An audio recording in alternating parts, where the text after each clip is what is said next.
Hello, my dear friends. How are you doing? Hope you are having an amazing day and not having to deal with drama. Ready for new stories I have for you today? Let's go to the first one.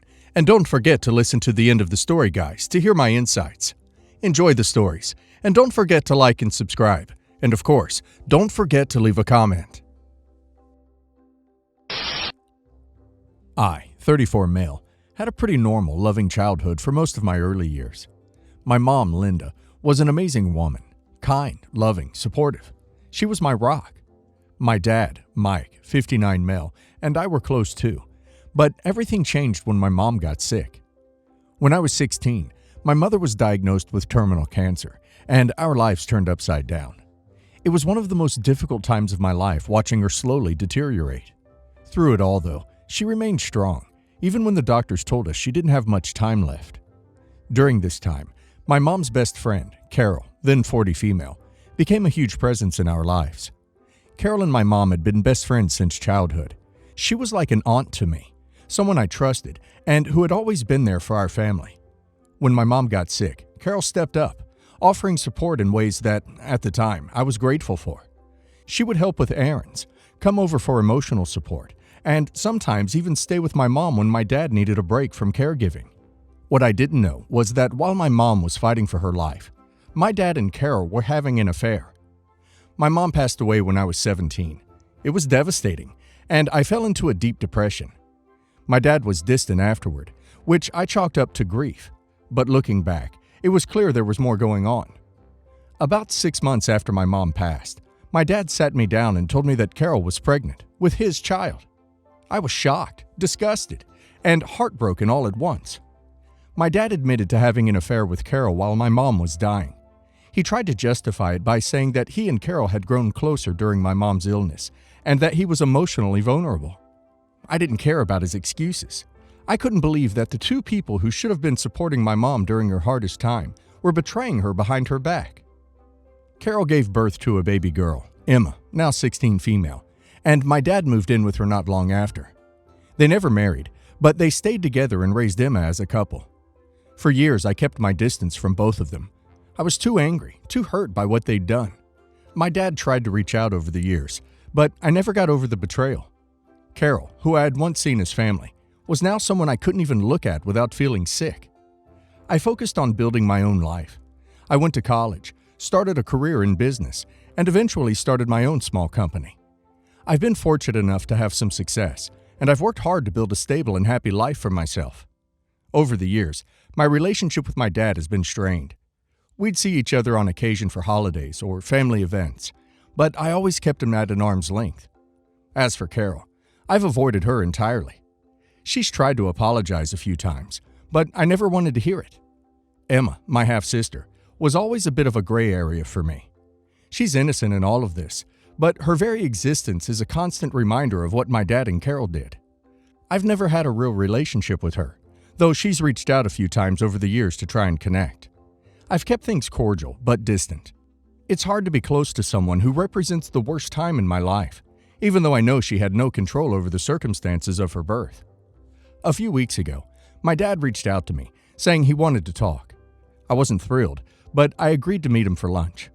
We hadn't seen each other in a while, and I figured it would be the usual awkward catch-up. Instead, he dropped a bomb on me.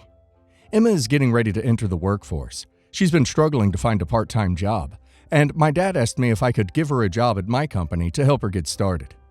He went on about how Emma has been working hard in school, how she's a good kid, and how this would be a great opportunity for her to gain some work experience. He said it would be a way for me to show that I love and appreciate my family. I was floored. I couldn't believe he was asking me for this. After everything that happened, the affair, the betrayal, the years of distance, he had the nerve to ask me to help their affair child. I told him straight up that I wasn't comfortable with that I wasn't going to pretend like everything was okay just to give Emma a leg up in life. I told him that while I didn't blame Emma for what happened, it wasn't my responsibility to make up for their mistakes. My dad got defensive, saying that I was being unfair, that Emma was innocent in all of this, and that by refusing to help her, I was punishing her for something she had no control over. He said that it was time for me to let go of the past and move forward as a family. He even threw in some guilt-tripping lines about how my mom would have wanted me to support my sister, which made me absolutely furious. The audacity to bring up my mom in this context felt like a slap in the face. I told my dad that I wasn't going to help, that he and Carol had destroyed our family, and that asking me to step in and act like nothing happened was insulting. We parted ways on bad terms. Since then, my dad has been sending me messages, trying to guilt-trip me into reconsidering. He said that I'm being heartless and cruel for refusing to help my sister, that I need to grow up and see the bigger picture. He's even gotten some of our extended family involved, and now I'm getting pressured from a few aunts and uncles to give Emma the job as a way to heal the family rift. I feel torn. Part of me knows Emma didn't ask to be born into this mess, and she's an innocent kid trying to make her way in the world. But at the same time, I can't ignore the fact that helping her feels like a betrayal of my mom's memory. I've worked so hard to distance myself from the toxic dynamic my dad and Carol created, and now they're trying to pull me back in. I feel like if I give in and help Emma, I'm letting my dad off the hook for what he did.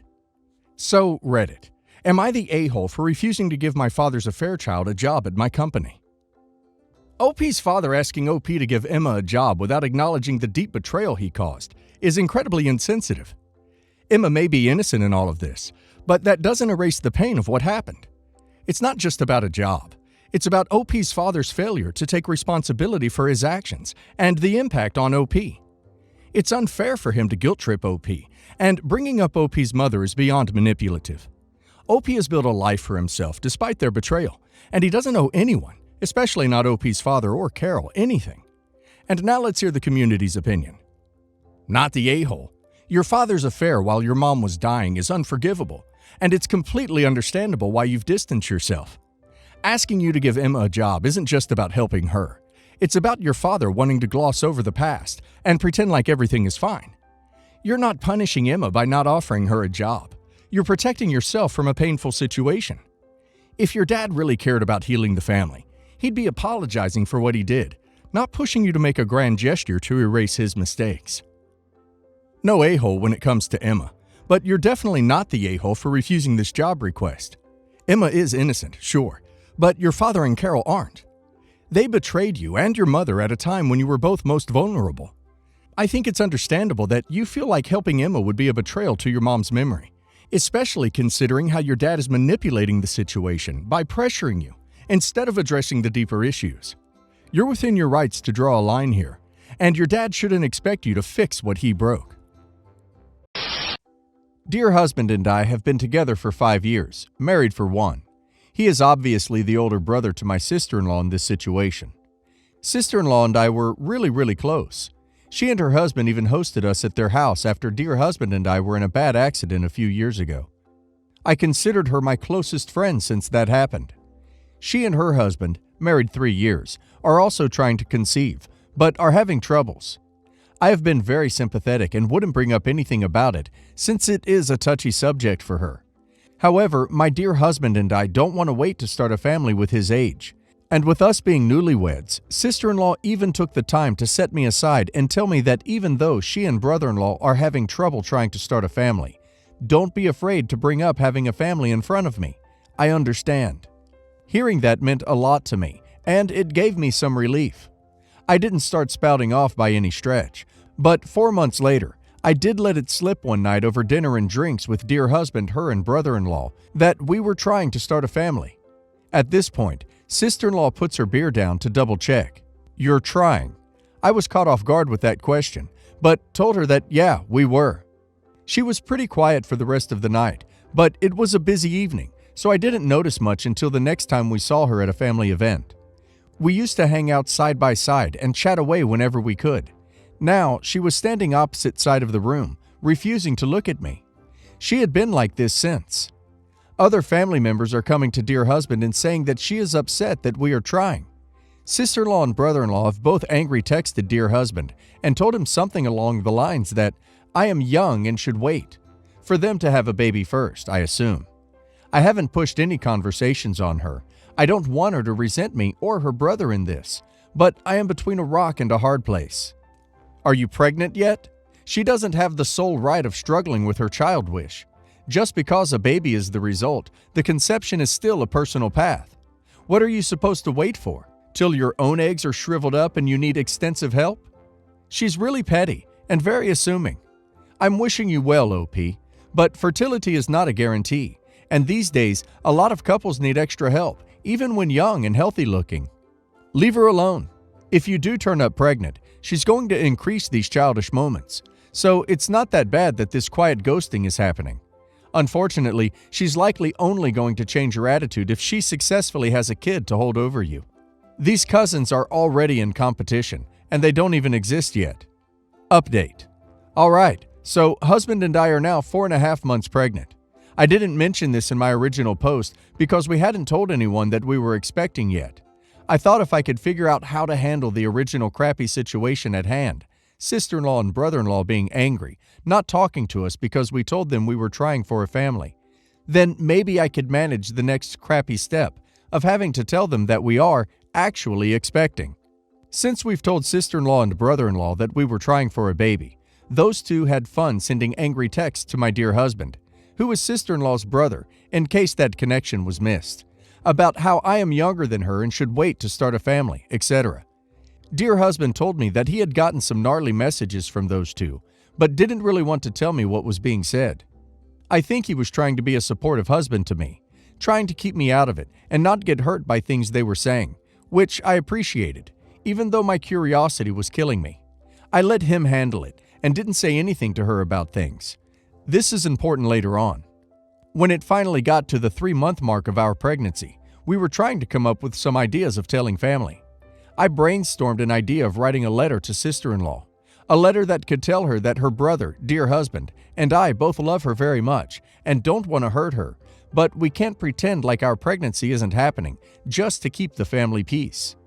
I thought a letter might be a less confrontational way to tell her about our good news, which would likely be upsetting to her. Perhaps a letter would have kept her from feeling cornered by us in person. I don't know. Anyway, my dear husband gave me credit for the letter idea and not trying to catch her off guard, but he wouldn't have felt right not telling her in person. He ended up calling her and asked if he could come talk to her at her house. He was really trying to be sympathetic and understanding of her when he told her we were pregnant. He said she was polite about our news, but was crying when he left. That happened about a month ago. Since he broke the news to her, she has kept a far distance from both of us and not addressed anything to us. I figured if that was how she wanted to handle it, then fine. Of course, I don't agree with it. See previous post for why. If she didn't want anything to do with us, then I wouldn't bother with her. Fast forward to now. I get a group text message between sister-in-law, dear husband, and myself. Dear husband is out of town for the next 4 days on a business trip, so I'm watching this whole mess unfold in real time in my message inbox as I am typing this post. Sister-in-law text. I'm not mad at you guys. There were things that were hurtful from all of us. I'm sorry for the things that happened in the past. I hope we can all move on from this and get along. I will say I was emotional because the doctors had put me on birth control before trying meds and stuff again. Yes, I get that's no reason for everything that happened, but I thought you should know. Now, at this point, I am pregnant and hormonal, really hurt that she is wanting to just forgive and forget, pretend her behavior never happened or was justifiable by saying that we were all part of saying hurtful things. It sounds to me like she isn't admitting to doing anything wrong by herself, but that we all played a part in it type of thing, which I know isn't true. At this point, I haven't said anything in response to her message, but my curiosity is ducking peaked with what she was talking about. I called dear husband and asked him what was said in those text messages between them. I tell him that I haven't said a word to her since I told her we were trying. What is she talking about? If she wants to rope me into taking responsibility for some mistake I made to her or hurtful thing I said, then I want to know what she is accusing me of. Now, dear husband is on a business trip, so he texts me. Can't you just take it and be happy? She wants to talk to us again and hang out and stuff. She said she tried talking to you at cousin's birthday party, but you didn't talk back. She didn't try talking to me at cousin's birthday party, by the way. She wouldn't stand anywhere close to me. I am beyond frustrated with this.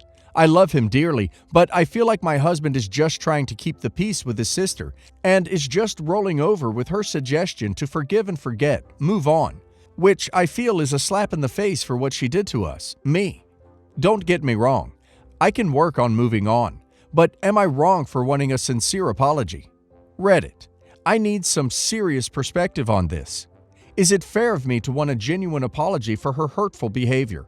Or am I just being a hormonal mess and making it too complicated for someone to try and repair the relationship? How do I approach the hurt I'm feeling about all of this with my husband? I live in a house with my best friend Joy. Joy is 25 and has been sick a lot. I cover most of the costs, and Joy rents the only other room from me. She does try her hardest to make sure she helps around the house, but no one else in her family helps her out. So it has been pretty much her and me for the last few years. Joy and I are both from a similar background. Her family stopped talking to her over religion. Mine stopped talking to me because I refused to give my sister, 36 female, $100,000 for fertility treatments. I was also told I needed to pay off all my family's debts, just because. I refused. They turned me into a stranger. I have now lived my life pretty free of them. I go to a therapist because it ducking hurts to be abandoned like that. But they have always abandoned me when I was more work than they were willing to give, which was anything. My sister has told me when I die she is going to fight for my estate. So I have a will at 26 to make sure no one in my family gets the money. That is how serious this is. Last night, while I was out with Joy, I got a text saying someone was outside my house, just chilling. When I got home, my cousin was sitting on my back porch with her baby. She said she tried to find a spare key to go in, but couldn't find one. My neighbors know that I don't talk to my family. I am close with both couples and have babysat for them. We have weekly dinners together. So they were confused someone was sitting in my backyard with a baby. My cousin said her husband kicked her out and she has nowhere else to go. She was dropped off by someone, and when I told her to call them again, she refused. She said she was going to stay with me until she found a job. She said she would stay in the guest room, and I didn't even need to worry about the baby having its own room for a time. She assumed I would be okay with A, letting a baby move in when the reason I was disowned was my dislike of most kids under the age of 4. B, that I have extra room. C, that she would be here long enough that her son would need his own room, ever. I told her to go away, and she called someone to come get her, only after we had a huge argument. She was back this morning at 8 a.m., ringing the doorbell with more stuff for the baby. She told me she was moving in, and that is all there is to it. What the duck do I do? Basically, you can just treat her like she was someone you don't even know and call the police on her. And if she persists, you get a restraining order. Though I think you might hand her the numbers of a few shelters in the area first. And tell her you'll call the cops if she doesn't leave you alone. Call the cops. Once you let her in, she will not go out. And having a kid means kicking her out will be trouble. Call the cops, seriously. My parents have always wanted to have a son.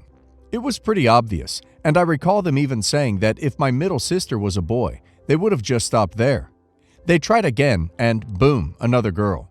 So they have 3 girls in total now.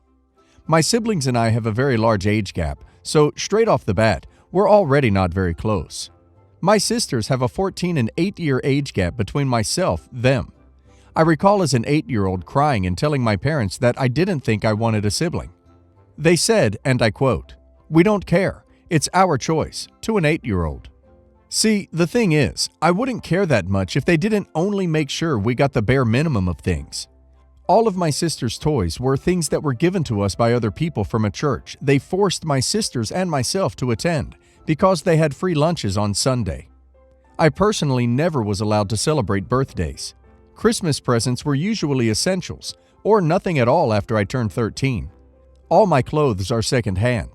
I've never not had anything on sale before. While I don't mind that, thrift shopping comes with a lot of benefits. I can't fathom them spending so much money just so they can have a son.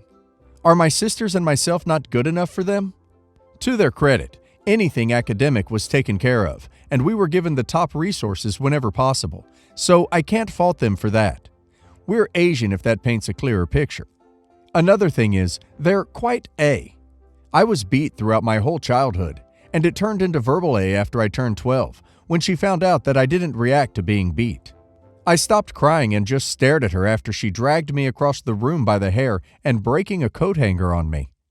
It stopped completely after I had to go to school with red welts on my legs. Honestly, I would have preferred the hitting to the screaming. I was made to do all the household chores, while my unemployed mother sat her butt on the couch and watched television, or cared for my sisters, which I considered a rather grandiose term for iPad parenting. This woman destroyed me on the inside. I hate the fact that they're bringing another child into this. And even more than that, I hate the fact that I know 100% that this child, when it comes out as a boy, is going to be treated better than all of us combined. They haven't even started the fertility treatment yet, and their favoritism is so obvious. You need to get the hell away from there as soon as possible. Get a job, preferably right now. If you can't work till you're 18, get a job the split second you turn 18 and start saving up your paychecks. Work as many hours as you can. Hell, work 2 jobs if you have to. Save up some money and leave. Get yourself a roommate. Find a friend or someone to move in with you and pay half the rent if you can't afford it on your own. You need to just get the hell away from your toxic family while you still have some semblance of sanity and a soul. In the meantime, try to avoid them as much as possible. Don't talk to them, don't engage them, etc. Wow, this is toxic and difficult to deal with. While I would like to suggest that you make a report to Child Protection Services or something, it will be a disorienting affair and very serious. Your parents have the right to reproduce as they see fit. However, the way they've treated you and your sisters is clearly messed up, and they should be forced to deal with that in a healthy way before they bring another child into the world. Reporting them will unleash a whole new set of consequences, and once the ball's rolling, that's it. You'll have permanently altered your relationship with your parents. Not like it seems you've had a great one with them. My 25 female boyfriend, 28 male, stepmom, 47 female, is a homewrecker. Cheated on my boyfriend's dad. I'll just call them mother-in-law and father-in-law. When boyfriend was 12, ruined their marriage, and another one around 1 month ago. She tried getting back into boyfriend's life, but he rejected her. Hard. Last Friday, she came knocking while we had dinner with father-in-law and lots of other relatives of us. Prob saw something in Instagram or Facebook. Father-in-law angrily demanded to know what she wanted, and she said she just wanted boyfriend to know he'll be a big brother. When I tell you my boyfriend was green in the face, please imagine an actual green face. I'll skip a few things, but yeah, she demanded to live with my boyfriend, as she has nowhere to go, and he, I quote, was loaded with money. He said no, and she threw a tantrum. Now, here's where it gets spicy. My coworker is a barkeeper in a pretty rundown pub, and I had told them all the juicy gossip on Saturday. Yesterday, he had a shift at the bar and called me saying there was a woman drowning herself in alcohol and talking about a fake pregnancy, trying to get her son's money, blah blah. He kind of put 1 + A together. Can't be anyone else on this tiny city. So I went there with boyfriend, and we caught her red-handed. She then threw another tantrum, breaking stuff, until police proceeded to arrest and take her at least to the station. She's 47 and says she's pregnant. Is she sure it's not from being crazy or menopause? Because she needs Jesus.